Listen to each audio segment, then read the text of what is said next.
আচ্ছা, এদিকে খেয়াল কর, আলোচনা শুনবেন তো, মনোযোগ আছে তো ইনশাআল্লাহ? কোরআনের কথাগুলো শুনতে হলে একটু চুপচাপ থাকা লাগবে, নীরবতা, লাফালাফি করা যাবে না, সাইড থেকে কোনো আওয়াজ দেয়া যাবে না, চুপচাপ শুনবেন। আমার আল্লাহ রাব্বুল আলামিন বলেন, وَإِذَا قُرِئَ الْقُرْآنُ فَاسْتَمِعُوا لَهُ وَأَنصِتُوا لَعَلَّكُمْ تُرْحَمُونَ।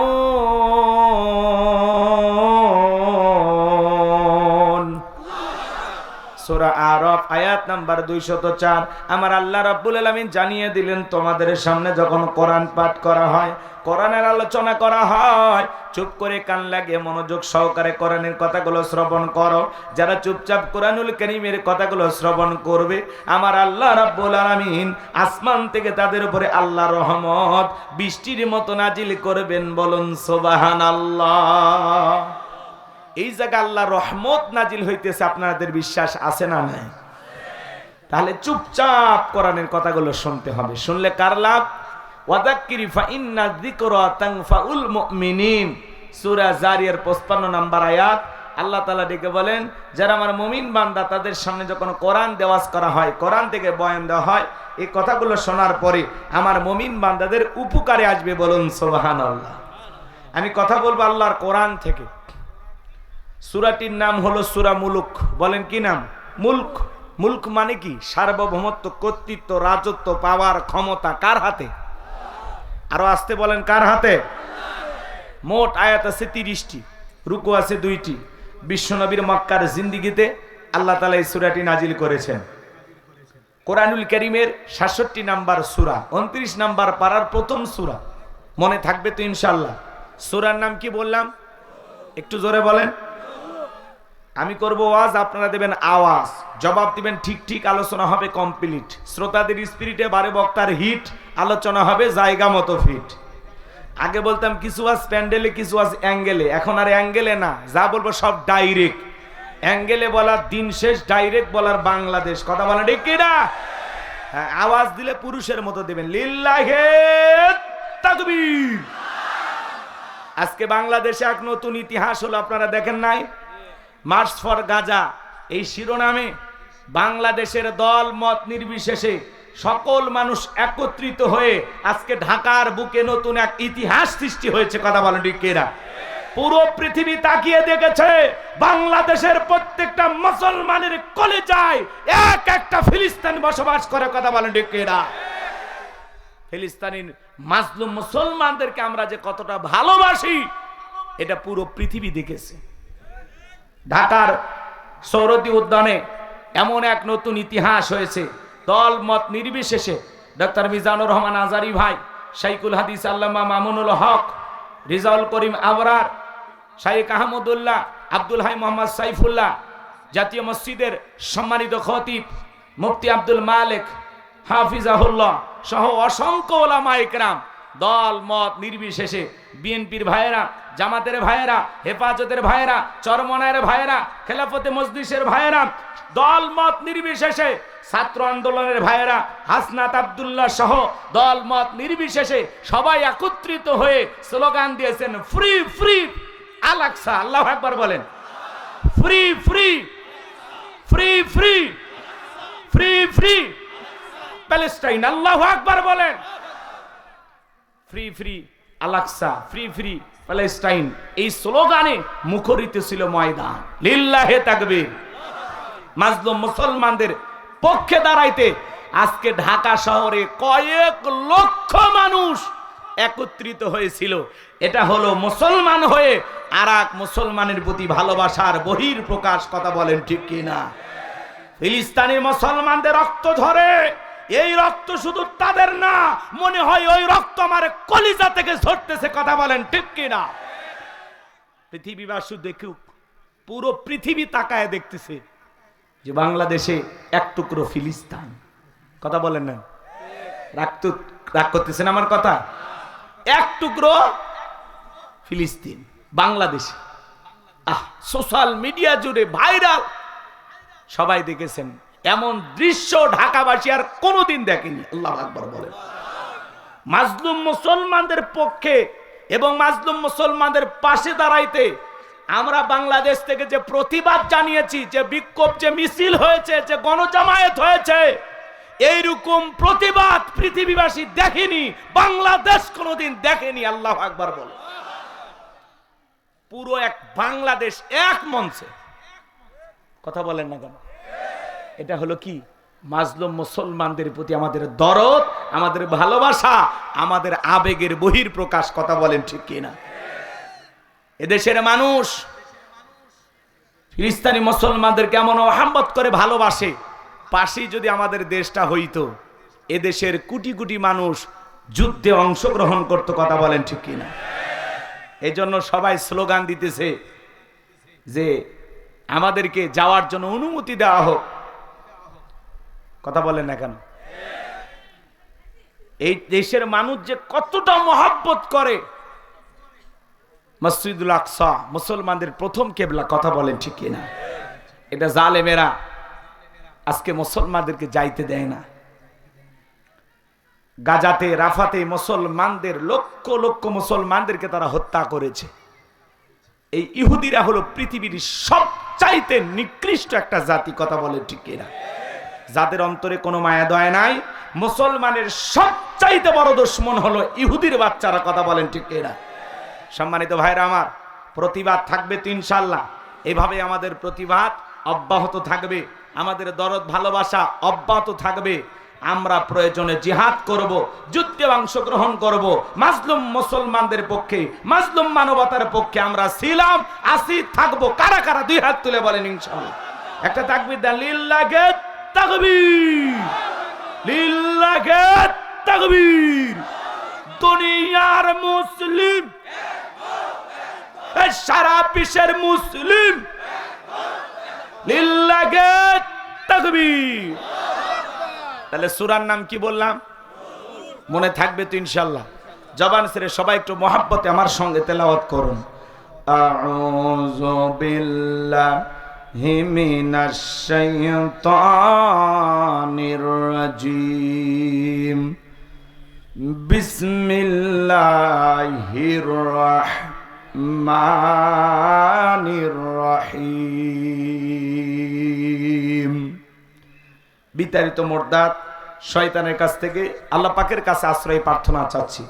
পরম করুণাময় দয়ালু আল্লাহ তাআলার নামে শুরু করছি। আমার আল্লাহ রাব্বুল আলামিন বলেন, তাবারাকাল্লাযী বিয়াদিহিল মুলক ওয়া হুয়া আলা কুল্লি শাইইন কাদির।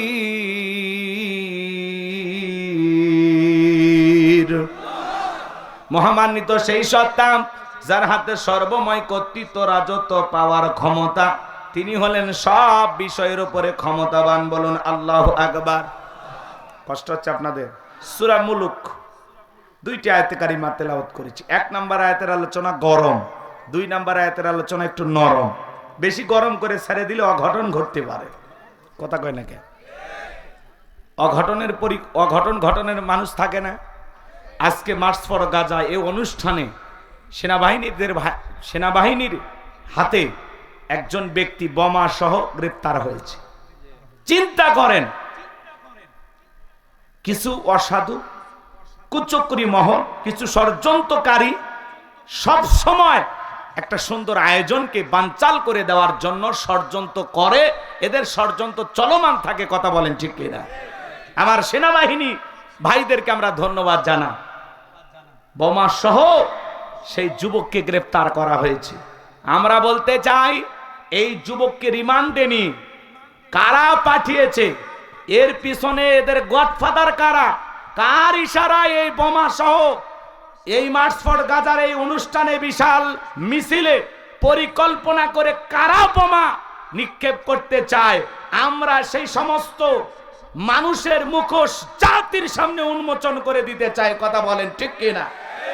কোন দল করেছে, কোন গোষ্ঠী করেছে, তাদের পরিচয় বের করতে হবে জাতির সামনে। শুধু বোমা সহ যুবককে গ্রেফতার করলে হবে না। এই যুবককে কারা পাঠিয়েছে, কার টাকা খাইয়া এই সুন্দর একটা আয়োজনকে নষ্ট করার জন্য এই যুবক এসেছে। কথা বলে না কেন? এটা জাতির সামনে প্রকাশ হওয়া দরকার আছে না নাই? সেনাবাহিনীর ভাইদের হাত কাছে আমাদের করজোরে অনুরোধ, পুরো বাংলাদেশের মানুষের পক্ষ থেকে আপনাদেরকে অনুরোধ করছি, এই যুবককে কেন তার কাছে বোমা পাওয়া গেল, এদের পরিকল্পনা কি ছিল, এটা জাতির সামনে আপনারা 24 ঘন্টার মধ্যে প্রকাশ করবেন। কথা বলেন ঠিক কিনা? কারণ এই সুন্দর আয়োজনে লক্ষ লক্ষ মানুষ একত্রিত হয়েছে। যদি কোনো একটি দুর্ঘটনা ঘটতো, পুরো পৃথিবী বাংলাদেশকে অন্য চোখে দেখতো। কথা বলেন ঠিক কিনা? আলহামদুলিল্লাহ, জালেমেরা পরিকল্পনা করে, কিন্তু আমার পর আল্লাহর পরিকল্পনা অত্যন্ত সূক্ষ্ম এবং সুন্দর। কথা বলেন ঠিক কিনা? ওয়া কারু ওয়া কারাল্লাহ আল্লাহু খায়রুল মাকিরিন। আল্লাহু আকবার বলেন। ওরাও কৌশল করে, আমার আল্লাহ কৌশল করে, আমার আল্লাহ হলো শ্রেষ্ঠ কৌশলী। সুবহানাল্লাহ কন। যেই ছেলে বোমা নিয়ে পরিকল্পনা করতে এসেছিল যে মিছিলের কোনো এক জায়গায় এই বোমাটা বিস্ফোরণ করে হাজার হাজার মানুষকে পৃথিবীর জমিন থেকে বিদায় করে দেবে, একটা অনাকাঙ্ক্ষিত ঘটনা ঘটাইয়া পুরো পৃথিবীবাসীকে দেখাবে যে বাংলাদেশে জঙ্গিরা কি করতেছে। কথা বলেন ঠিক কিনা? এই ষড়যন্ত্র করার আগেই আলহামদুলিল্লাহ সেই যুবককে সেনাবাহিনীর ভাইয়েরা গ্রেপ্তার করেছেন। আমরা বলতে চাই, কোন দলের ইশারায়, কোন গোষ্ঠীর ইশারায়, কোন দেশের ইশারায় এই যুবক এই ধরনের জঘন্য অপরাধ করার জন্য এসেছিল? আমরা পুরোটা পরিচয় জাতি জানতে চায়, এরা কারা, কোথা থেকে এলো। কথা বলেন ঠিক কি না? ওই যে ওবায়দুল কাদের সাহেব ডায়লগ দিত না, এরা কারা, কোথা থেকে এলো। এই বদমাইশটা কি, এই জানোয়ারটাকে কে পাঠিয়েছে? আমরা একটু জানার দরকার আছে না নাই ভাই? হ্যাঁ, ভিতরে ভিতরে কারা ষড়যন্ত্র করে এদেরকে ধরলেই বোঝা যাবে। কথা কন ঠিক কিনা? বিচার হবে। আল্লাহর সাহায্য বাংলাদেশের উপরে আছে না নাই? সম্মানিত ভাইয়েরা আমার, দিল দিয়া কথাগুলো বোঝার চেষ্টা করবেন। বাজান, সূরা মুলক আল্লাহর কোন বান্দা যদি নিয়মিত আমল করতে পারে, আল্লাহ তাআলা তার কবরের সলজবকে সহজ করে দিবেন। বলুন সুবহানাল্লাহ। আল্লাহর কোন বান্দা যদি সূরা মুলক নিয়মিত আমল করতে পারে, নিয়মিত তিলাওয়াত করতে পারে, কঠিন কিয়ামতের ময়দানে এই সূরাটি তেলাওয়াতকারী ব্যক্তির পক্ষে আল্লাহর কাছে সুপারিশ করবেন। বলুন সুবহানাল্লাহ। সূরা মুলক তাহলে নিয়মিত আমল করবেন তো ইনশাআল্লাহ। আমার আল্লাহ রাব্বুল আলামিন বলেন, তাবারাকাল্লাযী বিয়াদিহিল মুলকু ওয়া হুয়া আলা কুল্লি শাইইন কাদির। মহামান্বিত সেই সত্তা যার হাতে সর্বময় কর্তৃত্ব, রাজত্ব পাওয়ার ক্ষমতা, তিনি হলেন সব বিষয়ের উপরে ক্ষমতাবান। তাহলে বলেন তো বাজান, সকল ক্ষমতার একমাত্র মালিককে? আসমানে ক্ষমতা চলবে কার? জমিনে ক্ষমতা চলবে কার? লিল্লাহি মা ফিস সামাওয়াতি ওয়া মা ফিল আরদ। আকাশ আর জমিনের একচ্ছত্র মালিকানা কার? আল্লাহর চাইতে বড় কেউ আছে? আন্নাল কুওয়াতা লিল্লাহি জামিআ। আল্লাহু আকবার বলেন। ওয়ালাম ইয়াকুল লাহু কুফুয়ান আহাদ। আকাশ আর জমিনে আল্লাহর সমকক্ষ, আল্লাহর সমতুল্য আর কেউ নাই। চিৎকার মেরে বলুন আল্লাহু আকবার। তাহলে সবচাইতে বড় কে? সকল ক্ষমতা কার হাতে? আসমানে ক্ষমতা চলবে কার? জমিনে ক্ষমতা চলবে কার? সকল ক্ষমতার চাবিকাঠি কার হাতে? আচ্ছা, আপনারা এতগুলো মানুষ যদি আল্লাহ তাকবীরের আওয়াজ দেন, একটু জবাব দেন, খারাপ লাগবে নাকি আপনাদের? তাহলে একটু আওয়াজ দেন গো, পুরুষের মতো। কষ্ট হয় নাকি আপনাদের? বলেন বলেন, সকল ক্ষমতার একমাত্র মালিক কে? আমার আল্লাহ রাব্বুল আলামিন বলেন, কুলিল্লাহুম্মা মালিকাল মুলকি তুতিল মুলকা মান তাশাউ ওয়া তানজিউল মুলকা মিম্মান তাশা ওয়া তুইজ্জু মান তাশাউ ওয়া তুযিল্লু মান তাশা বিয়াদিকাল খায়র ইন্নাকা আলা কুল্লি শাইইন কাদির।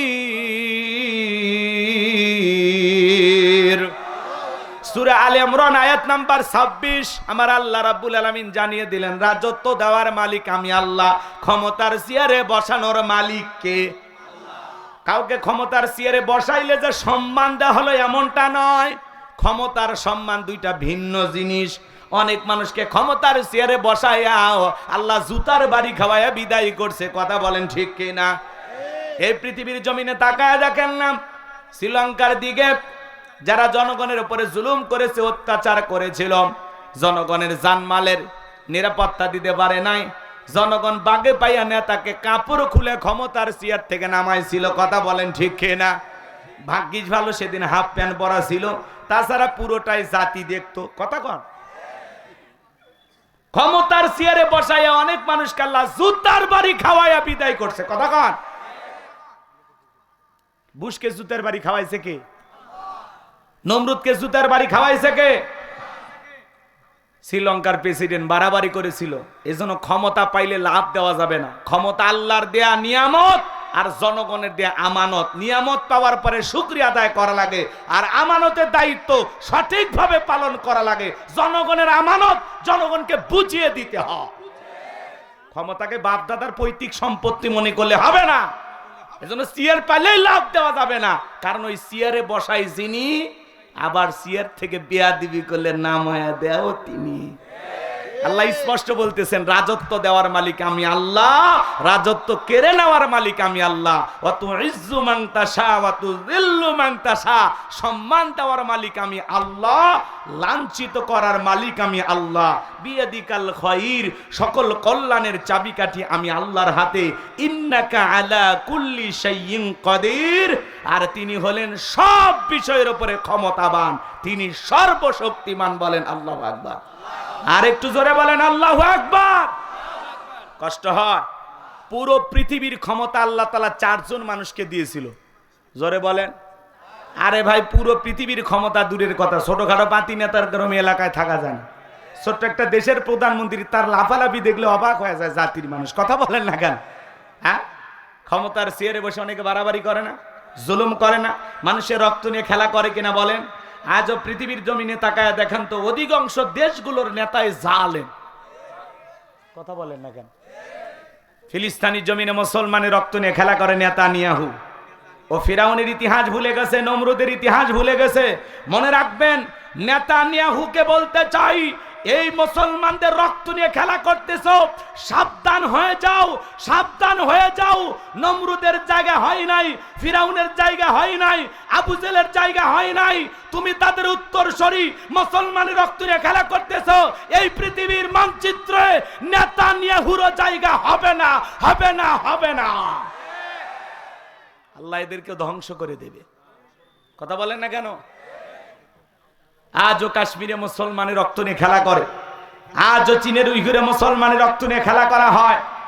বাংলার জমিনেও যারা মুসলমানের রক্ত নিয়ে খেলা করেছিল, নিরীহ আলেমদেরকে ফাঁসির দড়িতে ঝুলিয়েছিল, বছরের পর বছর জেলখানায় বন্দী করেছিল, রাতের আধারে তারা শাপলা চত্বরে আলেমদেরকে, হাফেজদেরকে হত্যা করেছিল। ক্ষমতার চেয়ার থুইয়া পালিয়ে গেছে। আল্লাহর খেলা। জোরে বলেন, কার খেলা? বড় বড় কথা বলতো, পালাবো না, হারাবো না, কই পালিয়েই তো গেলেন। নিজের কথা ঠিক রাখলেন না। কথা কন নাকি আপনারা? আগামীতে সিদ্ধান্ত নেন। আর যাই হোক, কোন নারীকে এই দেশের প্রধানমন্ত্রী বানানো যাবে না। যেই দলেরই হোক, পুরুষ নেতা দরকার। কারা কারা আগামীতে এই দেশের পুরুষ প্রধানমন্ত্রী চান? হাত তুলে দেখান। লিল্লাহি তাকবীর। হাত নামান। নারীদের দেখার দিন শেষ। আগামীতে পুরুষের বাংলাদেশ। পুরুষ হবে নেতা। মেয়ে মানুষের রাগ বেশি দেখেন না? মেয়ে মানুষ রাগ করে স্বামীর সাথে ঝগড়া লাগে, হাড়ি পাতিল ভেঙে ফেলে দেয়, স্বামী তুলে আছাড় মারে, রাগ করে সংসার থেকে বাপের বাড়ির ভাইগে যায়। 20 কোটি জনগণ তুই দেশ তুই পালিয়ে গেছে। কথা কন। বারবার বললাম, ম্যাডাম পদত্যাগ করেন, ম্যাডাম পদত্যাগ করেন। আল্লাহ বলে, কিসের পদত্যাগ? এরা যে অন্যায় অপরাধ করেছে, শুধু পদত্যাগ না, আমি আল্লাহ এদেরকে দেশ ত্যাগ করতে বাধ্য করব। ইন্না বাতশা রাব্বিকা লাশাদীদ। আল্লাহর পাকড়াও বড় কঠিন। আল্লাহ ধরে ধরে না, যেদিন ধরবে মামু বাড়ি দিল্লি গিয়ে পড়বে। আমরা আফসোস করতাম, আল্লাহ আফসোস মিটাইয়া দিছে। কি কন? ভয় আছে নাকি? কথা কন নাকি আপনারা? ভয় আছে? উনি ওই দেশে আছে, মাঝে মাঝে ওনার কল রেকর্ড ফাঁস হয়, বলে আমি দেশের কাছে আছি, শর্ট করে ঢুকবো। আমরা বলবো যাওয়ার আগে বলে যাননি, আসার আগে বলার দরকার নাই। যে দিক দিয়ে মন চায় আপনি আসেন। এই দেশ আপনার বাবার, এই দেশ আপনার স্বামীর, আপনি আসেন। মেয়ে মানুষ কতদিন বাহিরে থাকবেন, আমাদেরও তো মায়া দয়া আছে, আপনি আসেন। কথা কন না কে? এই বেটা ভিসা ছাড়া ওই দেশে আছে, আবার ভিসা পাঠানো লাগবে কেন? রাগ করতেছেন আপনারা? হ্যাঁ, উনি এখনো কল রেকর্ড ফাঁস হয়, কয় আমি এখনো দেশের প্রধানমন্ত্রী আছি। তো এই দেশেরই যদি প্রধানমন্ত্রী থাকেন তো ভারতে কি করেন? আসেন, আপনার রাষ্ট্রীয় সফর এখনো শেষ হয়নি, আপনি আসেন। বুবু আইবা তুমি আইবা গো, সেই দিন আইসা বুবু ক্ষমতা পাইবা না। ও বুবু আইবা তুমি আইবা গো, সেই দিন আইসা বুবু ক্ষমতা পাইবা না। খোঁজ নাই বুবু কাদের কাকার, অবস্থা খারাপ দরবেশ বাবার, হাউ নাঙ্কেল এখন সামনেও আসে না। খোঁজ নাই বুবু কাদের কাকার, অবস্থা খারাপ দরবেশ বাবার, হাউ নাঙ্কেল এখন সামনেও আসে না। নেতা কর্মী সব জেলের ভিতর, আমি আসি ডরের ওপর, কখন জানি আসে গ্রেপ্তারি পরোয়ানা। বুবু আইবা তুমি আইবা গো, সেই দিন আইসা বুবু চেয়ার পাইবা না। ক্ষমতার চেয়ার থেকে নামা সহজ, কিন্তু ওই চেয়ারে ওঠা কঠিন। আর আমি কি বললাম, আগামীতে যেই দলেরই হোক পুরুষ চায়, এই যে ডক্টর ইউনূস পুরুষ বর্তমান প্রধান উপদেষ্টা, কি ভাল লাগে না? কি সুন্দর ঈদের মাঠে যায় টুপি পরে পাঞ্জাবি পরে নামাজ পড়তে, মারহাবা কন। আবার উনি ঈদের শুভেচ্ছা বিনিময় করতে গিয়ে বলে, ঈদের আনন্দে শুধুমাত্র মুখে মুখে ঈদ মুবারক জানাইলে হয় না, একটু কোলাকুলি করা লাগে। এই কথা বলে ডক্টর, এদিক খেয়াল করেন, ডক্টর ইউনূস সাহেব, জামাতের আমির ডক্টর শফিকুর রহমান, দুইজন মিলে কোলাকুলি করতেছে, আর সাংবাদিক বাইরে ভিডিও করতেছে, মারহাবা কন। মেয়ে মানে যদি নেতা হয় কোলাকুলি কেমনি করবেন? ওই জন্য পুরুষ দরকার, কথা কন ঠিক কি না? রাগ করতেছেন আপনারা? ডক্টর ইউনূস, আহারে পাবলিক বলতেছে কিসের 5 বছর, আরো যতদিন মন চায় উনি থাক না, কিসের নির্বাচন, নির্বাচন লাগবে না, মারহাবা কন। দেশের মানুষ অনেক শান্তিতে আছে, আলহামদুলিল্লাহ বলেন। রাগ করতেছেন? নির্বাচন তো হবে 2 দিন আগে পরে, তো উনি বৃদ্ধ মানুষ, 84 বছর বয়সে, দেশের একটু হাল ধরছে, থাকুক না ভাই, কোনো সমস্যা হচ্ছে? ইনশাল্লাহ সব সমস্যা আমরা আস্তে আস্তে কাটিয়ে উঠতেছি। দলমত নির্বিশেষে সবাই একটু সহযোগিতা করেন, সুন্দর একটা নির্বাচন দিয়ে উনি সময় মতো বিদায় নেবে। ওনাকে তাড়াহুড়ো নির্বাচনের ব্যাপারে কোনো বিষয়ে তাড়াহুড়ো করার কোনো দরকার নাই। স্যার আপনি থাকেন, আমরা আসি, কথা কন না কেন? রিক্সা চালক, ভ্যান চালক, সাধারণ মানুষ, সাংবাদিকেরা বলে ইউনূস সাহেব কতদিন দেখতেছেন? কয় যতদিন মন চায়। আমরা যদি সরকার পতনের আন্দোলন করতে পারি, ইউনূস সরকারকে টিকে রাখার জন্য যদি দরকার হয় আন্দোলন করব, মারহাবা কন। গরিব মানুষ, মধ্যবিত্ত যারা, আমরা অনেক শান্তিতে আছি আলহামদুলিল্লাহ। বাজারে কোনো আগুন নাই, কোনো ঝামেলা নাই আলহামদুলিল্লাহ। আলু আল্লাহ এত দিয়েছে, কোল্ড স্টোরে আলু রাখার জায়গায় নেই। হ্যাঁ, আলু স্টোর ভইরা গেছে গো, এত আলু 20 টাকা কেজি। আল্লাহ ওই যে পুরুষ আছে যে উপরে বরকত দিচ্ছে আল্লাহ, একেবারে জমিনের সব বরকতের দরজা আল্লাহ আস্তে আস্তে খুলে দিচ্ছে। নারী থাকলে আজাব গজব, আপনি বুঝিচ্ছেন না? শান্তি নাই তো 70 টাকা কেজি আলু কিলেছে। এরকম পুরুষ যদি প্রধানমন্ত্রী হয়, বিশ্বাস করেন আগামী 20 বছরেও আলু 50 পার হবি না। লেখাতন আমার এই কথাটা ডায়েরি করেন। হ্যাঁ 90 খিলেছে আপনাকে, তাহলে তো আরো বেশি। আপনারা 90 টাকা কেজি আলু খাইছেন, আলহামদুলিল্লাহ। এখন ভালো আছেন না আপনারা? আচ্ছা কোনো সমস্যা আছে?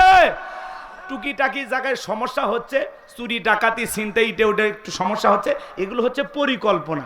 ওই যে ওই দল করতো, এখন তো খাওয়ার জায়গা নাই, সাদাবাজি করার জায়গা নাই, এজন্য গোপনে একটু গরু চুরি করে, মানুষকে একটু পিস্তল ঠেকায়, ছুরি নিয়ে একটু ডাকাতি করে, বোঝেন নে? হ্যাঁ, সামনে একটু 2-1 বছরের মধ্যে পুরো দেশ ঠান্ডা হয়ে যাবে ইনশাআল্লাহ, ইনশাআল্লাহ। আর 2-4টা চোর ডাকাত পালে আগে উত্তম মাধ্যম দেবেন, এরপরে থানায় দিবেন। হালকা না দিয়ে দেওয়া যাবে না, ডোজ দিবেনই। হয় যে কোনো এক সাইড একেবারে জাগা মতো আঘাত করবেন, জাগা মতো। হ্যাঁ বেটা চুরি করিস কেন, এলে পরে হবে, একটু সামনে যায়। কষ্ট হচ্ছে নাকি আপনাদের? খারাপ লাগতেছে? একটা তাকবীর দেন, লিল্লাহে তাকবীর। তা শোনেন, ছোট পাতি নেতার গরমে থাকা যায় না। বিশ্বনবীর জামানে একটা পাতি নেতা ছিল, এর নাম ছিল মহাবীর আমর। গুরুত্বীয় লিডার বা দলপতি, বর্তমানে যেরকম চেয়ারম্যান মেম্বার বলা হয়, ওই সময় তাদেরকে বলা হতো গুরুত্বীয় লিডার, দলপতি, মুরল। আমার কথা কি বুঝতে পারতেছে আমার ভাইয়েরা? বিশ্বনবী হিজরত করে মদিনায় চলে গেছেন। মক্কার কাফিরদেরকে নিয়ে বিশ্বনবীর কোনো মাথা ব্যথা নাই, কিন্তু মক্কার কাফিরদের ঘুম হারাম। ভাতিজা মুহাম্মদ মদিনায় চলে গেছে, না জানি কি করতেছে, এই টেনশনে এদের ঘুম হয় না। এদের মধ্যে একজন ছিল এই মহাবীর আমর। প্রতিমার সামনে দাঁড়াইয়া শপথ গ্রহণ করে বলে, যতক্ষণ আব্দুল্লাহর বেটা মুহাম্মদ সাল্লাল্লাহু আলাইহি সাল্লামের দেহ থেকে কাল্লা না ফেলাইতে পারবো, ততক্ষণ পর্যন্ত আমি এক ফোঁটা পানিও পান করব না। জোরে কন্যা নাউযুবিল্লাহ। আমার নবীকে ওর পাকা ধানে মই দিয়েছে নাকি ওর বাড়িতে চুরি করতে গেছে? নবীর কি কোনো অপরাধ আছে? না বাজান, নবীর কোনো অপরাধ নাই। নবী কালেমার দাওয়াত দেয়, কোরআনের প্রচার প্রসার করে, এক আল্লাহর পথে আহ্বান করে। এটাই কাফেরদের সহ্য হয়তো না, এজন্য তারা ষড়যন্ত্র করত। ওরা বলে আমরা 33 কোটি দেবতা মানি, তাতেই যত অশান্তি, আর এক আল্লাহ মানলে সমস্ত সমস্যার সমাধান হবে, এটা তারা বিশ্বাস করতো না। যেই কথা বলতে চাচ্ছিলাম, দিল দিয়া কথাগুলো বোঝার চেষ্টা করবেন। এই মক্কার মহাবীর আমর প্রতিমার সামনে শপথ গ্রহণ করলো, যতক্ষণ আব্দুল্লাহর বেটা মুহাম্মদ সাল্লাল্লাহু আলাইহি সাল্লামের দেহ থেকে কাল্লা না ফেলাইতে পারবো, ততক্ষণ পর্যন্ত আমি এক ফোঁটা পানিও পান করব না। এই শপথ গ্রহণ করে বিশাল একটা বাহিনী নিয়ে মদিনার পথে রওনা করলেন। আল্লাহ তাআলা এই খবর বিশ্বনবীর কানে পৌঁছায়া দিলেন, নবী গো, মক্কার মহাবীর আমর আপনার মাথা নেওয়ার ঘোষণা করে রওনা করেছে। নবী আমার টেনশনে পড়ে গেলেন। সাহাবায়ে কিরামদেরকে ডেকে বলেন, আমার সাহাবীরা, মক্কার মহাবীর আমর আমার মাথা নেওয়ার ঘোষণা করে রওনা করেছে, তোমরাই বলো কি করা যায়। হযরত ওসমান রাদিয়াল্লাহু তাআলা নরম মানুষ, ডেকে বলে, আল্লাহর পয়গম্বর, আপনি আল্লাহর এত বড় নবী, আল্লাহর কাছে দোয়া করেন ওই মক্কার মহাবীর আমর আপনার কাছে পৌঁছার আগে ওর হাত পাল্লা যেন প্যারালাইজ করে দেয়, আপনার কাছে পৌঁছার ক্ষমতা যেন না থাকে। এই কথা শোনার পরে বিশ্বনবী হাত তুলে দোয়া করা শুরু করলেন, আল্লাহ ওই মক্কার মহাবীর আমর আমার কাছে পৌঁছার আগে ওর হাত পা এতটুকু শুধু বলেছেন। আল্লাহ আসমান থেকে বলে, জিবরাইল আর করিস না দেরি, বিশ্বনবীকে জানায় দাও তাড়াতাড়ি, আমি আল্লাহ পাক শুধু 2 হাত দোয়া করার জন্য দেই নাই, মাঝে মাঝে জালেম আর বেঈমানদেরকে সাইজ করার জন্য ওই 2 হাতে লাঠিও তুলে নেওয়া লাগবে। বলুন আল্লাহু আকবার। জিবরাইল এসে বলে, নবী দোয়া কবুল হবে না, হাত নামান। বিশ্বনবী তখন হাত মুখে না লাগায় হাঁটুর উপরে রেখে দিলেন। আমরা অনেকে দোয়া করি আর এরকম দড়ি পাকায়। দাদা মুরব্বী আছেন যারা, চাচা বাবাজিরা যারা আছেন, আগের মানুষ, তারা আপনারা বুঝতে পারতেছেন, আগে এরকম পাটের দড়ি পাকায়, তো কথা কন না কে, এরকম দোয়া করে আর দড়ি পাকায়। আবার অনেকে দেখবেন দোয়া করে আর প্রেসার মাপে, এরকম করে। কথা বলেন না কেন ভাই? এরকম লোক আছে না নাই? হাত তুলে। আবার অনেকে দেখবেন চুপচাপ হাত বন্ধ করে রাখে। হুজুর যখন মুনাজাতের শেষে বলে আমিন, তখন বলে আমিন, হুজুর আজকের দোয়া শেষ হয়েছে। এরকম চালাক শত লোক আছে না নাই? জিবরাইল এসে বলে, নবী দোয়া কবুল হবে না। আপনার সাহাবীদের মধ্যে এমন কেউ কে আছে যে মক্কার মহাবীর আমরের মোকাবেলা করবে? আল্লাহ তাআলা দোয়া কবুল করবে না। আপনারা বলেন তো বাজান, সব জায়গায় দোয়া দিয়ে কাজ হয়, এই গ্রামের নাম কি বলেন? হ্যাঁ, মাখালডাঙ্গা। মনটা বড় আপনাদের সাঙ্গা। একটা উদাহরণ দিব, রাগ করা যাবে না, মানে কথা বোঝানোর জন্য একটা এক্সাম্পল দিব, রাগ করতেছেন আপনারা? এদিক খেয়াল করেন। মনে করেন এই গ্রামে প্রতিদিন চুরি হচ্ছে, গরু ছাগল চুরি হয়, টাকা পয়সা চুরি হয়, সুন্দরী বউটা চুরি হয়, গহনাগাটি যা আছে সব চুরি হয়। চোরের অত্যাচারে গ্রামে থাকাই মুশকিল। তো একজন চুয়াডাঙ্গা শহর থেকে 10 কেজি জিলেপি নিয়ে এসে এশার নামাজ পড়ে ইমামের হাতে দিয়ে বলতেছে, হুজুর একটু দোয়া করেন তো, চোরের অত্যাচারে গ্রামে থাকা যাচ্ছে না। এবার জিলেপি পায় হুজুর হাত তুলে বলতেছে, আল্লাহ চোরের হাত থেকে মাকালডাঙ্গা মানুষের ধন দৌলত, টাকা পয়সা, গরু ছাগল সব তুমি হেফাজত করো। চোর জিলাপির গন্ধ পায় মসজিদে ঢুকে বলে আমিন আমিন। কথা কি বোঝেন নাই? ওই জায়গায় হুজুর যদি হাত তুলে দোয়া না করে বলতো, এই মাকালডাঙ্গার যুবকেরা, তোমরা যদি এই গ্রামের চুরি ছিনতাই ডাকাতি বন্ধ করতে চাও, এই গ্রামে ঢোকার 4টা রাস্তা আছে, 4 রাস্তার মোড়ে মোড়ে মাগরিব থেকে ফজর পর্যন্ত বাংলার লাঠি নিয়ে দাঁড়ায় থাকবা। চোরকে দেখা মাত্রই ওই লাঠি দিয়ে এমন পিটান পিটাইবা যাতে 6 মাসেও মাজা সোজা না করতে পারে। চোর কি হাত তুলে আমিন কইতো নাকি তওবা করে ভালো হয়ে যেত? এজন্য চুরি বন্ধ করতে হলে দোয়া দিয়ে বন্ধ হবে না, লাগবে শক্ত আইন। আজ থেকে ১৫০০ বছর আগে আল্লাহ আইন দিয়েছেন, ওয়াসারিকু ওয়াসারিকাতু ফাকতাউ আইদিয়াহুমা জাযাআম বিমা কাসাবা নাকালাম মিনাল্লাহ। সূরা মাইদার ৩৮ নম্বর আয়াতে আল্লাহ আইন দিয়েছেন, চোর পুরুষ হোক আর নারী হোক, আল্লাহর বিধান, আল্লাহর ফয়সালা, চোরের হাত কেটে দাও। একটা চোরের হাত কেটে বাইতুল মুকাররমের সামনে নিয়ে এসে সোশ্যাল মিডিয়ার মাধ্যমে যদি প্রচার করে দিতাম, বাংলার পার্লামেন্ট আইন পাশ করা হয়েছে, চুরি করলে চোরের হাত কেটে দেওয়া হবে। একটা চোরের হাত কেটে খালি পরীক্ষা করে দেখেন, বাকি সব চোরেরা তওবা করে আল্লাহর ওলি হয়ে যাবে। কিন্তু কে শোনে কারো কথা? আজও গেল না মনের ব্যথা। এখন উচিত কথা যদি কই, পিঠের ওপর দিয়া যাবি মই। এ আনন্দে কিছু লোক কিনা খাবে বগুড়ার স্পেশাল দই। যত দোষ নন্দ ঘোষ, সত্যটা বললে দোষ, করলে অন্যায়ের প্রতিবাদ, নামটা হবে তোমার মৌলবাদ, নামটা হবে তোমার জঙ্গিবাদ। কে আল্লাহর আইন চালু করবে? সরিষাই তো ভূত। যেই নেতা আল্লাহর আইন চালু করবে ও বলে বাপরে বাপ, আমি দুর্নীতি করে যে কোটি কোটি টাকা দেশে বিদেশে পাচার করছি, হাত তো প্রথমে আমার টাকাটা চাই। কথা কর না কেন? কি বলেন? যেই পরিমাণে দুর্নীতি হয়েছে, নেতারা কেউ রক্ষা পাইতো? প্রত্যেকটা নেতা হাত কাটাই এমপি মন্ত্রী হতো। এত দুর্নীতি করছে, 11 লক্ষ কোটি টাকা দুর্নীতি করে বিদেশে পাচার করেছে, দেশটাকে লুটে পুটে খাইছে। 48 বিলিয়ন রিজার্ভ ছিল, সব খাইয়ে ফেলে দিছে। এই দেশত কিছু নাই, খালি মাটি তোছে। বিশ্বাস করে না? বিশ্বাস করে? হ্যাঁ, দেশের সব শেষ করে ফেলে দিছে। যেই পরিমাণে দুর্নীতি হয়েছে, ওইরকম 2000 পদ্মা সেতু তৈরি করা যাবে। 2000। আপনি জানেন খবর? এক বালিশের দাম 3 লাখ টাকা। কি বালিশ? বালিশের মধ্যে কি সোনা আছে? হ্যাঁ, আরে স্বাস্থ্যমন্ত্রী যে পরিমাণে দুর্নীতি করছে, কোন নেতা করেনি? কে সাধু আছে? বাই করে দেখান। একটা ইউনিয়নের মেম্বার থেকে শুরু করে উপর পর্যন্ত। কথা কন নাকি আপনারা? মানে এরা দেশটাকে চুষে খাওয়ার কন্ট্রাক্টারে নিয়েছে। কিসের চুষের? কামড়ে খেয়ে ফেলে দিয়েছে। কামড়ে খাইছে। কামড়ে খাওয়া বোঝেন? চুষে খাইতে সময় লাগবি তো। 16 বছরের যে পরিমাণে দুর্নীতি করছে, ওই টাকা বাংলাদেশে আসলে কিসের সিঙ্গাপুর আর জাপান আর আমেরিকা কন? বিশ্বের দরবারে মাথা উঁচু করে বেঁচে থাকার মতো একটা উন্নয়নশীল দেশ হবে বাংলাদেশ, খালি দুর্নীতি না করলে। কথা কন? যা চোখে উন্নয়ন দেখতেছেন, এইরকম উন্নয়ন করছে 1 ভাগ, আর 99% দুর্নীতি করছে।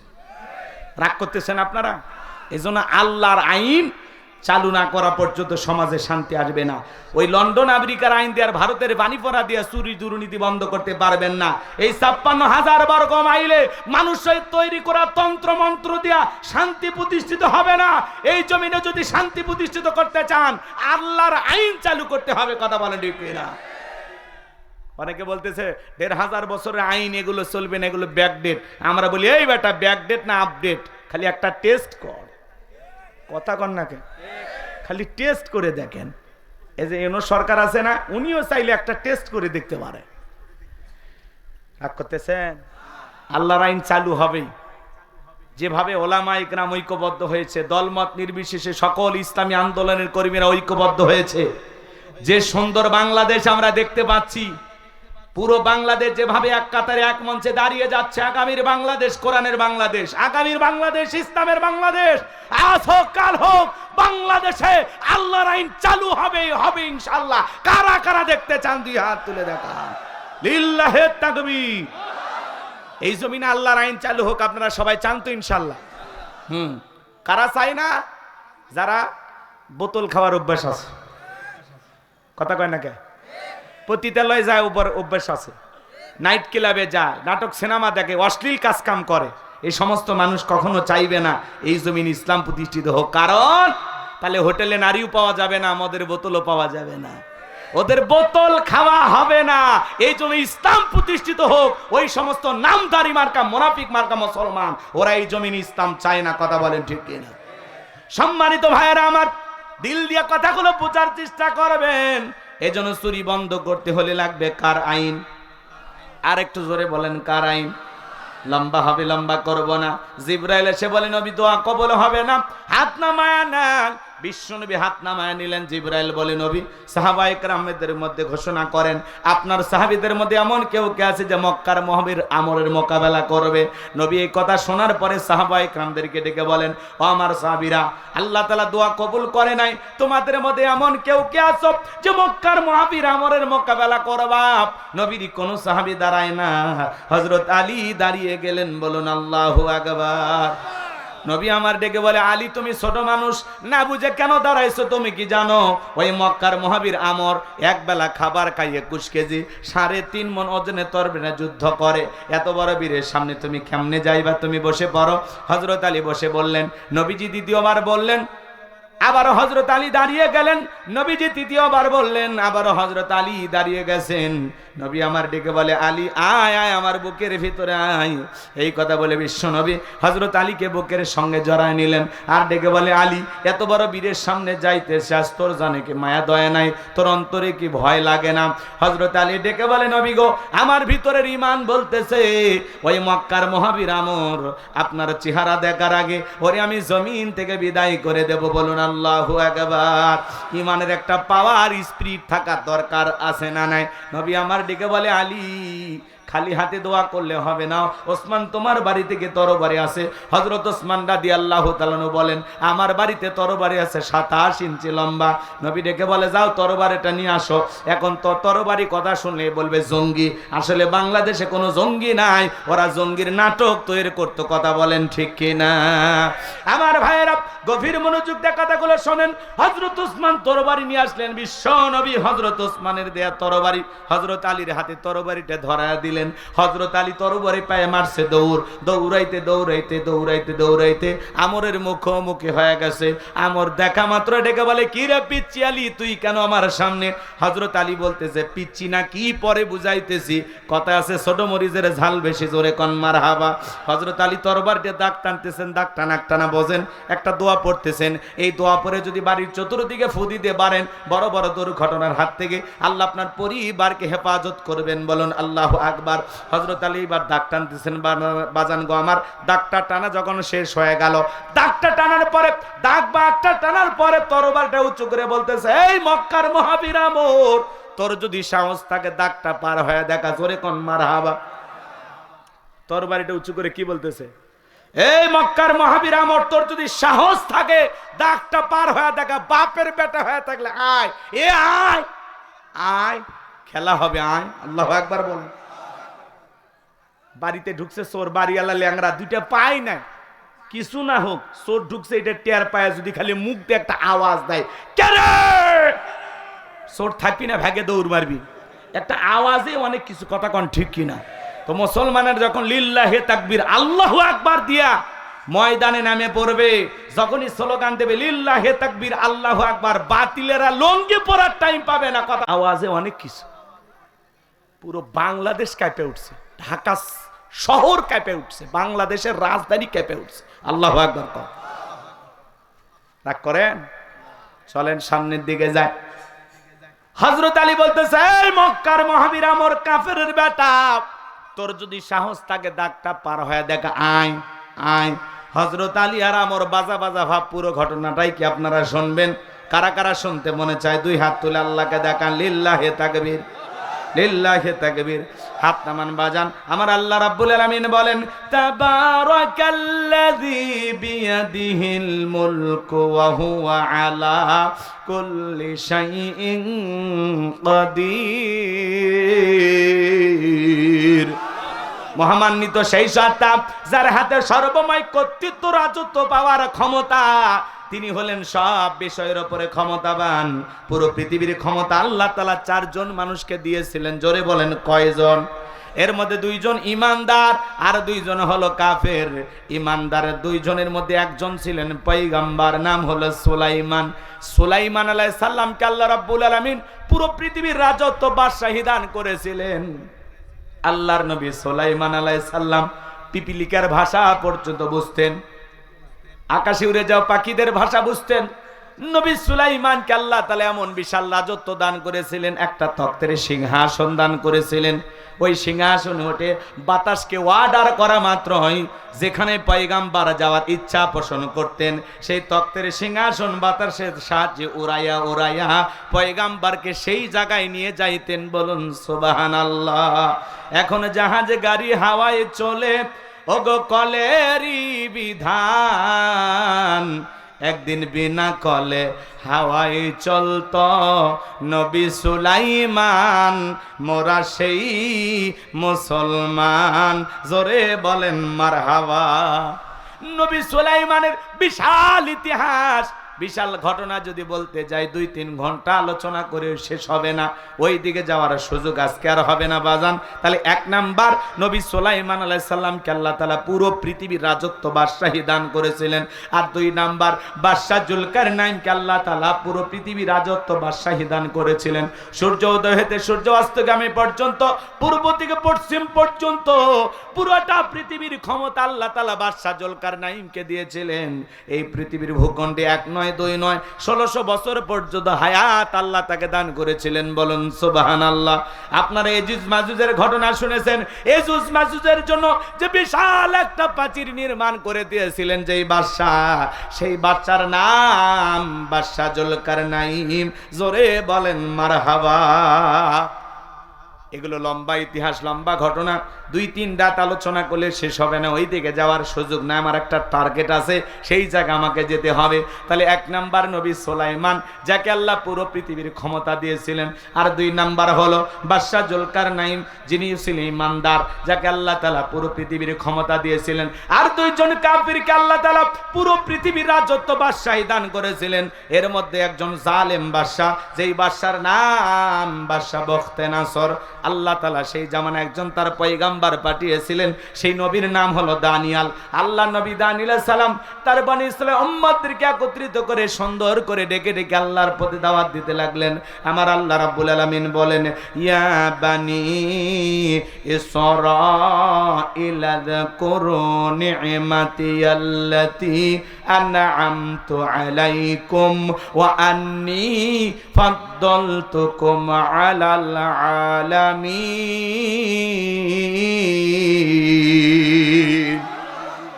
আল্লাহ নবী দানিয়াল আলাইহিস সালাম ডেকে বলেন, ও বনি ইসরাঈল উম্মতেরা, তোমাদের বাপ দাদা চাকর ছিল, কৃতদাস ছিল, মানুষের গোলাম ছিল। সেই গোলামির জিন্দেগি থেকে, দাসত্বের জিন্দেগি থেকে আল্লাহ তাআলা তোমাদেরকে মুক্ত করেছেন, স্বাধীন করেছেন।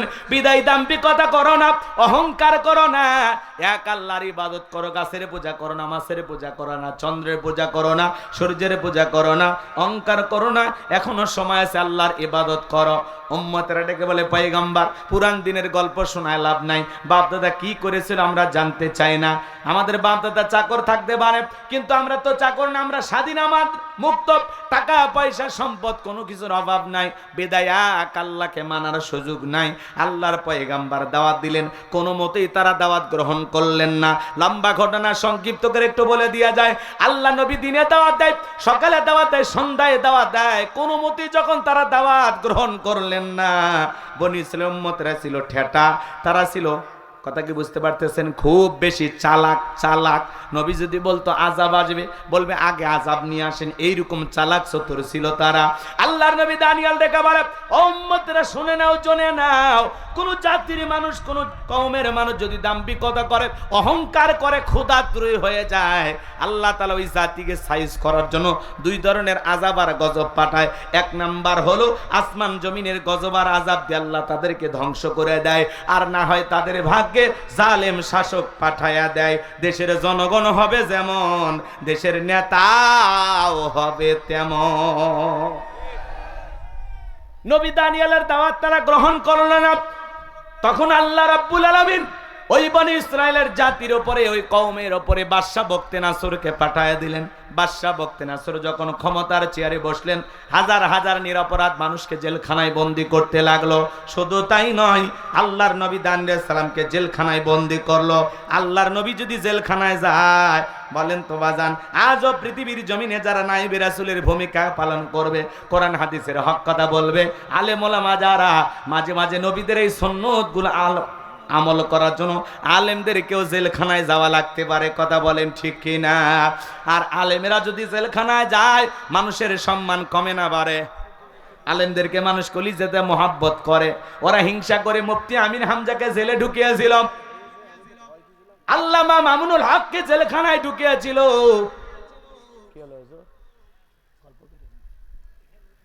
কষ্ট হয় আপনাদের?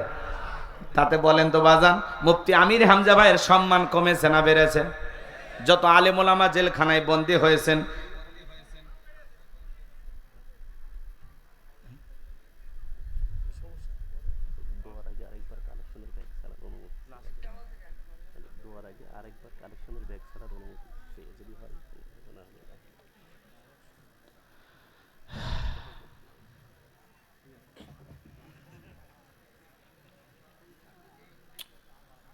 আফসোস, কষ্ট হয়, বিরক্ত হয়েছেন?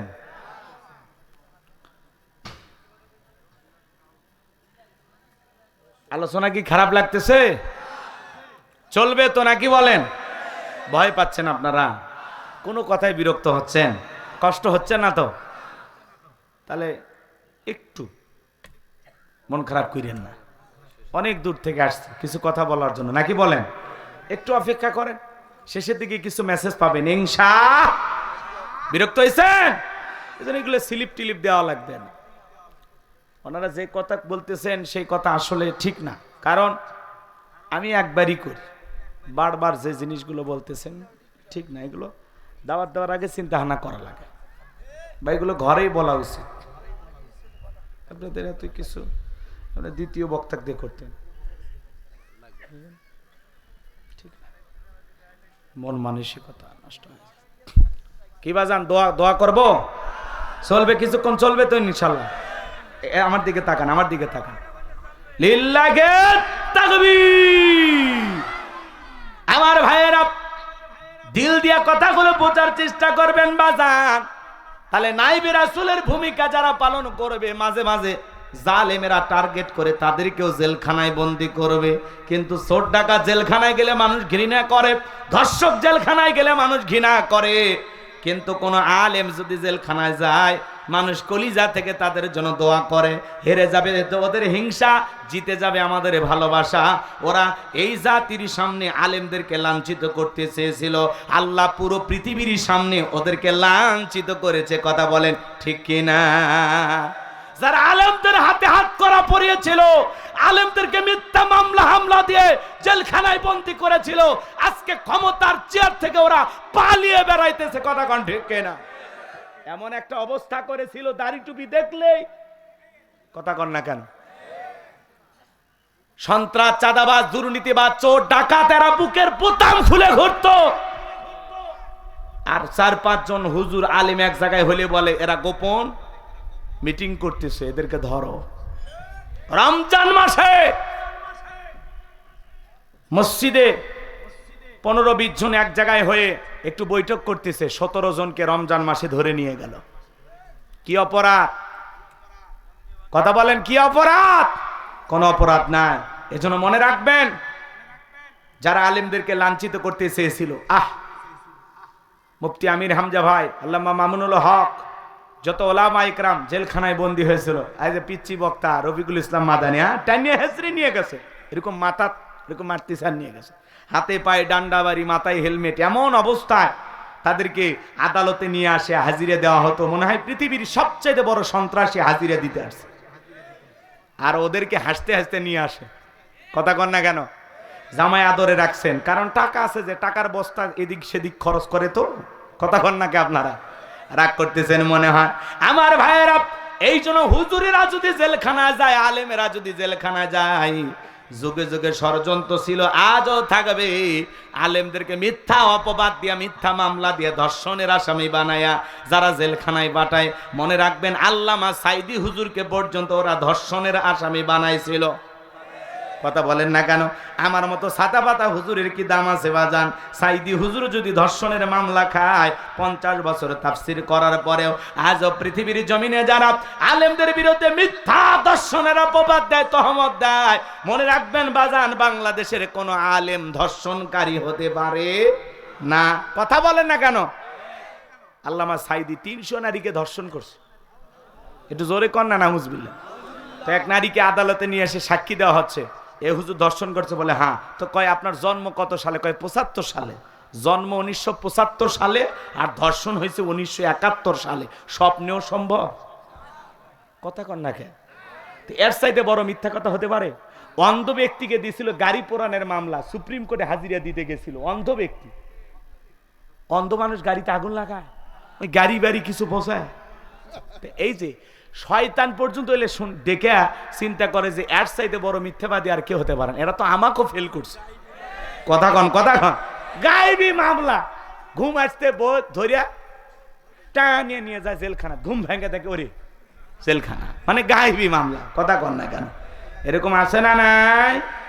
এই জন্য ভাইয়েরা আমার, মন খারাপ করবেন না, কষ্ট হয়, কষ্ট হয়। বাংলাদেশের কোন আলেম ধর্ষণকারী হতে পারে?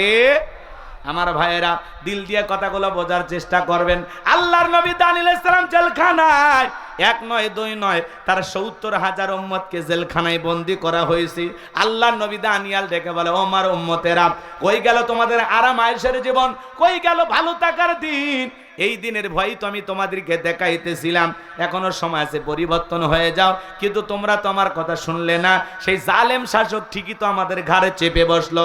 এইবার উম্মতরা ডেকে বলে, পয়গাম্বার কথা দিলাম আর গাছের পূজা করব না, মাছের পূজা করব না, চন্দ্রের পূজা করব না, এখন থেকে এক আল্লাহর ইবাদত করব। আপনি যা বলবেন আমরা তাই শুনবো। আল্লাহ নবী দানিয়েল ডেকে বলে, শোনো, সত্যি যদি তোমরা তওবা করে ফিরে আসতে চাও, তাহলে আজ গভীর নিশীতে আমি যখন আল্লাহ বলে ডাক দেব, আমার সঙ্গে তোমরা সবাই ঘুম থেকে জাগ্রত হয়ে আল্লাহ বলে ডাক দিবা। একমাত্র আল্লাহই পারে জালেমের জেলখানা থেকে মুক্ত করার ব্যবস্থা করে দিতে। আল্লাহর নবী আলাইহিস সালাম ঘুমের মধ্যে চলে গেলেন।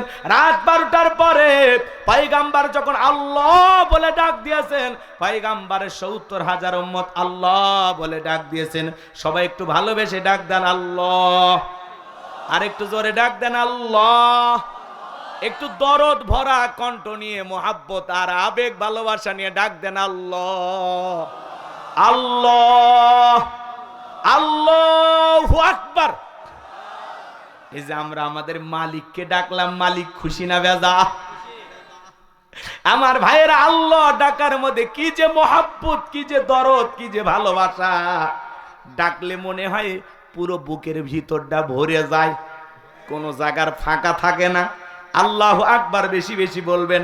হার্টে কোনো সমস্যা থাকলে আল্লাহ দূর করে দেবেন, বলেন আল্লাহু আকবার। সম্মানিত ভাইয়েরা আমার, আল্লাহর নবী আলাইহিস সালাম যখন আল্লাহ বলে ডাক দিয়েছেন, তার 70,000 উম্মত ঘুম থেকে জাগ্রত হয়ে আল্লাহ বলে ডাক দিয়েছেন। সবাইকে নিয়ে সিজদায় লুটিয়ে বললেন, কাকুতি মিনতি সহকারে দোয়া করতে লাগলেন।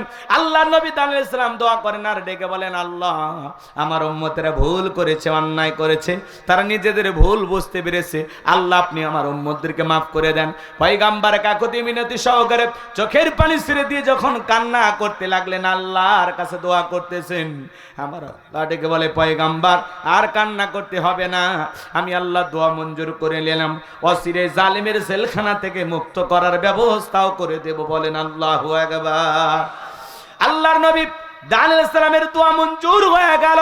ওই রাত্রিতে আল্লাহ রাব্বুল আলামিন বাদশা বক্তে নাসর কেমন একটা মারাত্মক ভয়ঙ্কর স্বপ্ন দেখা দিয়েছে।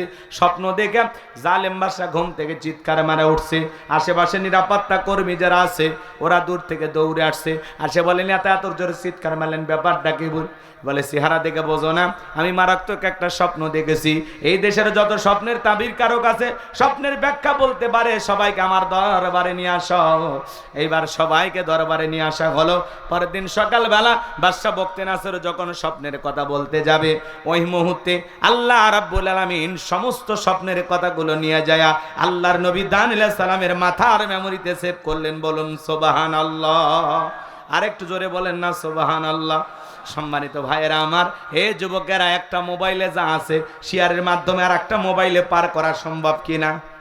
এ যুবকে, 12:30 বাজছে, বসো বসো, নিজের ওয়াদাটা ঠিক রাখো।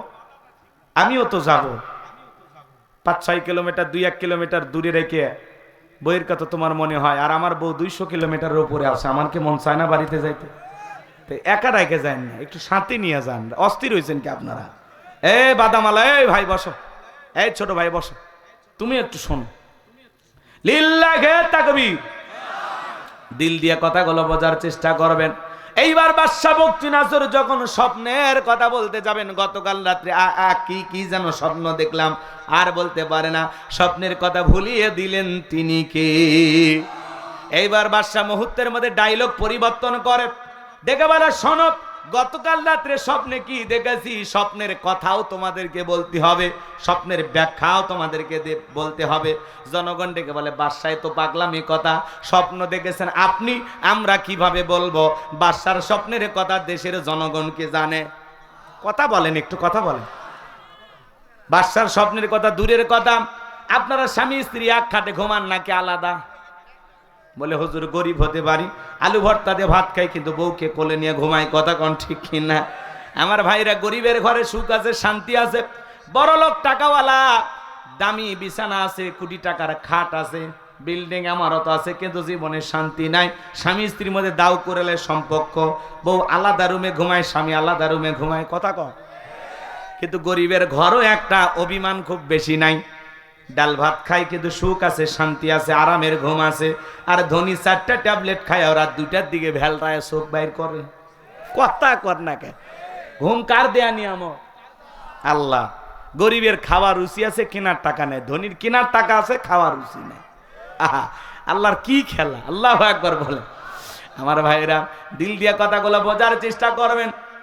আমি যে কথা বলতে চাচ্ছিলাম, ঘুমের ঘরে আপনার স্ত্রী আপনাকে বাদ দিয়ে আর একটা ছেলের হাত ধরে যদি পার্কে ঘরে, আপনি কিছু টের পাবেন? টের পাবেন না। স্বপ্ন তো স্বপ্নই। আর যদি টের পাইতেন, বউ কি ওখানে রাখতেন না, পিটায় নিচে ভালাইয়া দিতেন? তার মানে স্বপ্নে আপনার বউ কি দেখে আপনি জানেন না। আপনি যদি আপনার স্বপ্নে আপনার বউকে বাদ দিয়া আর একটা মেয়েকে এনে পার্কে ঘোরেন, আপনার বউ যদি টের পাইতো, ঝাঁটা দিয়ে পিটায় বাড়ির থেকে বের করে দিত। কথা কোন ঠিক কিনা? স্বামী কি স্বপ্নে দেখে বউ জানে না, বউ কি স্বপ্নে দেখে জানে না। স্বপ্ন তো স্বপ্নই। মাঝে মাঝে স্বপ্নে দেখি বাড়ি ঘরে আগুন লাগছে, ঘুমোর থেকে উঠে দেখি না সব ঠিকই আছে। মাঝে মাঝে স্বপ্নে দেখেন সাপ তারা করছে, ঘুমোর থেকে উঠে কি সাপ খুঁজে পাওয়া যায়? কথা কয় না গো। মাঝে মাঝে স্বপ্নে দেখেন আপনি মারা গেছেন, বউ বাচ্চা কান্নাকাটি শুরু করে দিয়েছে, ঘুমোর থেকে চমকে উঠে দেখেন না বেঁচে আছে। স্বপ্ন তো স্বপ্নই। কথা বলেন ঠিক কিনা? যুবকেরাও স্বপ্ন দেখে, বিয়ের আগে নায়িকাদের ছবি দিয়া পুরাটা রুম সাজানো আছে, ঘুমানোর আগে ওই নায়িকাদের ছবির দিকে তাকায় আর বলে, হারে এরকম একটা বউ যদি পাইতাম জীবনটা ধন্য হয়ে যেত। ঘুমের ঘরে দেখে ওই নায়িকা আর বুকের ওপর। স্বপ্ন দেখে যুবকেরা। কথা বলেন ঠিক কিনা? এই যুবকদেরকে নষ্ট করছে বর্তমান সমাজের তরুণ তরুণদের নষ্ট করছে। 1 নাম্বার হাতিয়ার হলো এই মোবাইল। এই মোবাইলের ওজন কম, কিন্তু মোবাইলের মাধ্যমে পাপের ওজনটা অনেক বেশি। ঘরের দরজা জানালা লাগায়া একা একা মোবাইলে উল্টা পাল্টা ভিডিও দেখেন, আছে না নাই? মা যদি দরজায় না করে, এ রুবেলে ভিতরে কি হয় রে, তখন বলে বাংলাদেশের স্বাধীনতার জন্য পড়ার ভান করে। আবার মা বাবা চলে যায়, আবারও মোবাইলে উল্টা পাল্টা ভিডিও দেখে। সমাজ আছে না নাই? আপনাদের এলাকার ছেলে পেলে ভালো, এরা অবশ্য মোবাইল চালায় না। কথা বলে না কেন? এই মোবাইলের মাধ্যমে পাপ কমছে না বাড়ছে? দেশে মোবাইল আইছে, চিঠি বন্ধ হইয়াছে, দিওয়ানা বানাইছে, পোলা মাইয়ার মনের কথা ভাসে বাতাসে। এ যুবক চলবে? ও দেখো পোলা পানের মন বাদা ফেসবুকে এখন, মোবাইলে চ্যাটিং কইরা কাটায় সারাক্ষণ।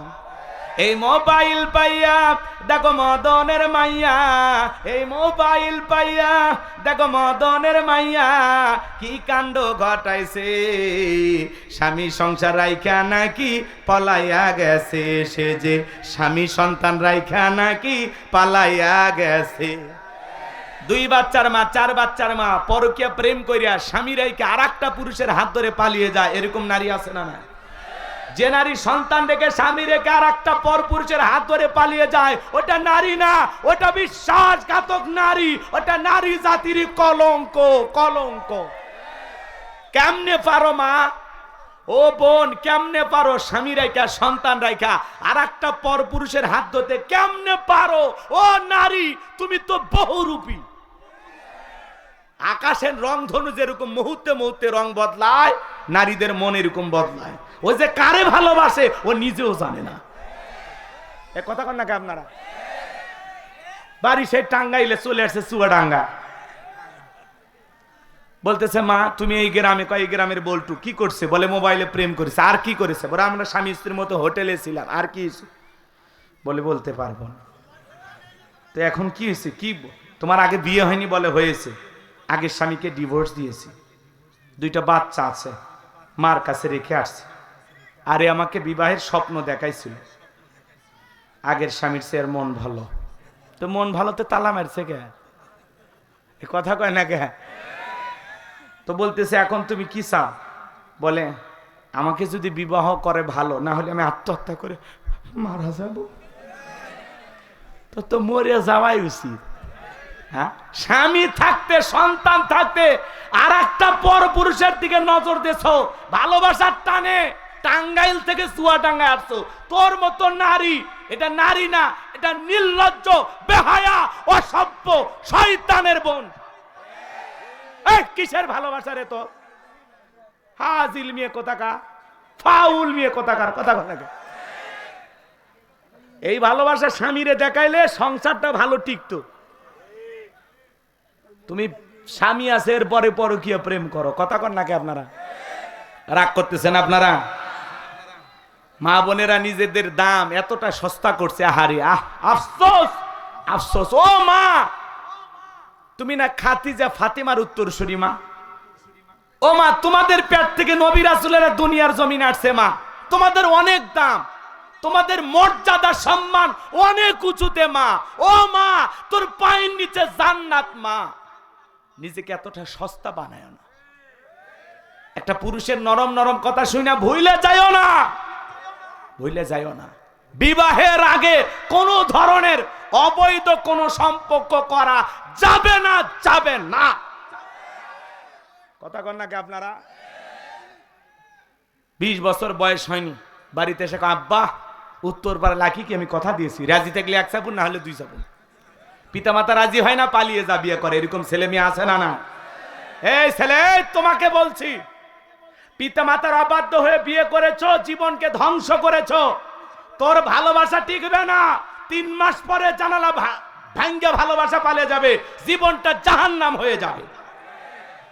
পিতা মাতার মনে কষ্ট দিয়ে মা বাবার অবাধ্য হয়ে বিবাহ করে জীবনে কোনোদিন কোন ছেলে সুখী হতে পারবে না, পারবে না, পারবে না। পিতা মাতার দোয়া আছে যেখানে ভাগ্য খুলবে, মুরব্বীদের দোয়া আছে যেখানে বরকত আছে। এই ছেলে, তুমি জীবনের কি বোঝো?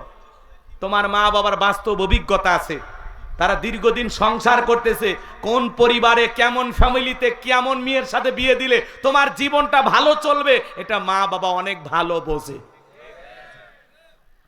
একা একা মাতবাড়ি করে। এই কথা কন নাকি আপনারা? ছেলে মেয়েদেরকে কন্ট্রোল করতে চান, বিবাহের আগে ছেলে মেয়ের হাতে টাচ মোবাইল দিবেন না, এমনি ছেলে মেয়ে ভালো থাকবে। কথা বলেন? আগের যেরকম আমাদের বাপ চাচা দাদারা ভালো ছিল, এখনকার সন্তানদের ভালো চাইলে টাচ মোবাইল হাতে দেয়া যাবে, সেটা ছেলে হোক আর মেয়ে হোক, এটা মাথায় রাখা লাগবে। দিলেও বাটন ফোন, বাটন, ওদের টিপ দিলে ক্যাঁকু প্যাঁপু, ওই ফোন, টাচ না, টাচ না। কথা কর না কে? আল্লাহ আমাদের সঠিক বুঝ দান করুন, জোরে বলুন আমিন। ওদের সে টিকটক আসিয়া, এটা আর এক ভাইরাস, যেখানে সেখানে টিকটক। কথা কর নাকি? যে কায়দায় এরা উল্টা পাল্টা ভিডিও শুরু করছে, যেখানে সেখানে লাইভ ভিডিও শুরু করে দেয়। আমি চিন্তা করি না জানি কোন দিন বাসর ঘরে লাইভ শুরু করে দেয়। কথা কোন ঠিক কিনা? এদেশে টিকটক আসিয়া সব গেল বাসিয়া, সিদ্দিক সোরা নায়ক হইছে আইডি খুলিয়া, হিরো আলম নায়ক হইছে আইডি খুলিয়া। এই মোবাইলে হাই কি জাদু আছে ভাই, পোলা পান বই যাচ্ছে, পড়ালেখা তৈলা রাখছে সপ্তম আকাশে। কথা বলেন না কেন? সন্তানদের আর পড়াশোনা ভালো লাগে না, এর জন্য মা বাবার অনেকটাই দায়ী। অনেক মা বোন আছে সন্তানকে মোবাইল দিয়ে খাইয়া ভাত খাওয়ায়, সন্তানের হাতে মোবাইল না দিলে কিছুই খায় না। কথা কয় 6 মাসের বাচ্চা একটু কান্নাকাটি করে, তার হাতে মোবাইল দিয়ে বলে বাবা কাঁদে না কাঁদে না, এই যে দেখো Motu Patlu Tom and Jerry, এই যে কার্টুন দেখো কার্টুন। 6 মাসের বাচ্চা কার্টুন দেখে হাঁটাই শিখিনি, সেই বাচ্চাও কার্টুনের তালে নাচের তালে নাচতেছে, আসে না? কথা বলে না? আগেকার মা বোনেরা বাঘ ভাল্লুকের ভয় দেখাইয়া আমাদেরকে ভাত খাওয়াইতো, আর এখনকার মা বোনেরা বাচ্চাকে কার্টুন দেখাইয়া গান দেখাইয়া ভাত খাওয়ায়। তাহলে এই সন্তান মানুষ হবে? কথা কর না। আবার স্বামী আসলে বলে হাই রে তোমার মেয়েটার তোমার ছেলেটার কি যে বুদ্ধি, 1 বছর বয়স হয়নি তাই মোবাইলের সব বোঝে, সব বোঝে। কথা কর না। এটা কি প্রশংসা করার বিষয়? হাই রে মা, সন্তানকে এভাবে নষ্ট করো না মা।